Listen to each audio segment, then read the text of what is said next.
Hello mga kabarbers, welcome back to our channel. Ngayong araw na to, ipapakita ko sa inyo yung gupit na barbers na napakalinis, swabe at smooth. Kumbaga, step by step yung gagawin natin dito mga kabarbers ha. At alam niyo naman 'di ba, lahat ng barbero ay may kanya-kanyang estilo, kanya-kanyang style sa paggugupit. Itong akin na tong ipapakita ko sa inyo ay style ko naman to. At yun nga, gusto ko lang naman i-share sa inyo. Sa una ay gumamit ako dito ng guide number 1. Guide number 1 na naka-close lever, ibig sabihin ay nakataas yung adjuster. Tapos ngayon, ang ginawa ko ay pinaikutan ko lang muna siya. Itong pamamaraan ko na to sa paggugupit ay mas maganda to mga kabarbers, lalo sa mga baguhan, step by step, para hindi sila malito. At para sa akin, ito yung pinakamadaling gawin na pagtuturo, lalo sa mga baguhan, yung step by step, hindi yung kung saan-saan magsisimula. Kailangan pa isa-isa. Kagaya ng ginawa ko na itong mga kabarbers, di ba? Gumamit ako ng guide number 1. Sabi ko, paikutan lang muna natin yung gilid. O ayan, pagkatapos natin gamitan siya na number 1, di ba? Nakita nyo naman, number 1, yung gilid na. Ang sunod naman ay ginawa ko ay tinanggal ko yung guide number 1 at naka-0 na tayo.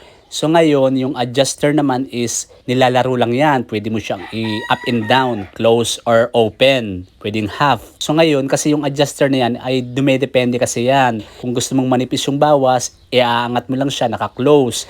Kapag gusto mo naman hindi masyadong manipis yung bawas, ibababa mo siya, naka-open yon.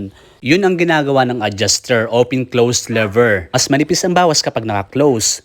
Medyo makapal naman kapag naka-open at katamtaman lang kapag naka-half. At kapag nalinis na natin yung mga gilid, ito na nga yung ginawa ko, di ba? Kagaya ng ginagawa ko na to, nag-ahit na kaagad ako. Kasi kapag nag-ahit kaagad tayo or naglagay tayo kaagad ng patilya, ay makikita mo kaagad yung ganda niya, yung linis niya.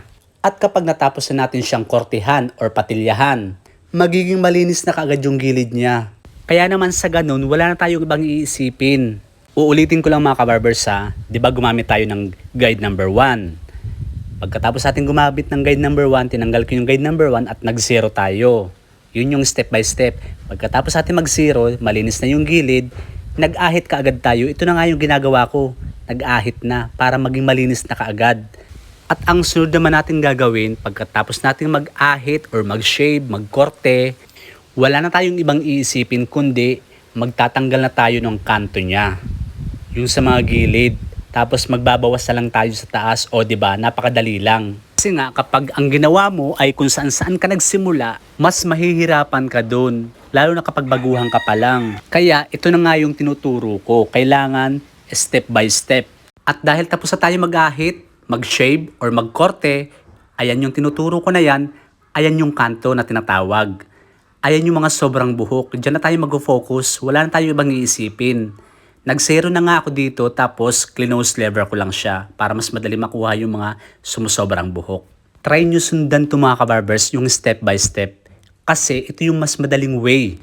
Kasi kapag baguhan ka pa lang tapos kung saan-saan ka nagsisimula, ang tagal matapos. Tsaka walang kalinisan, matagal makita yung outcome niya. Pero dito sa tinuturo ko na to, napakabilis lang.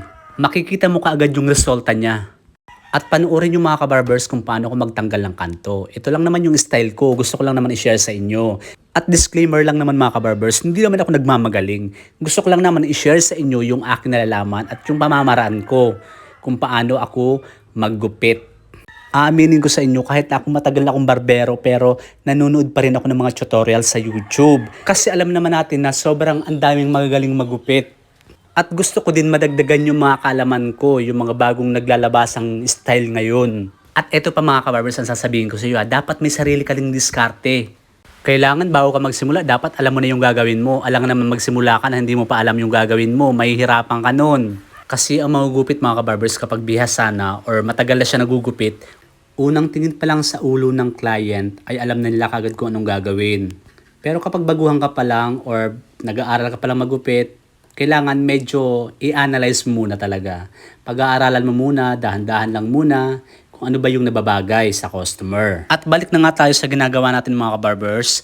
Dahil tapos na nga tayo magtanggal ng kanto at ang pinakahuling step na gagawin natin ay ang pagbabawas naman dito sa tuktok. At eto na nga yung finals mga kabarbers. Depende rin yan kung babawasan pa ba or hindi na. Kasi nga dun mo siya makikita. Yung natitirang buhok sa tuktok, dun mo makikita kung nababagay ba siya or hindi. Pero mas maganda kasi kapag medyo nag-trim tayo. Mas maganda yun para bumagay naman talaga.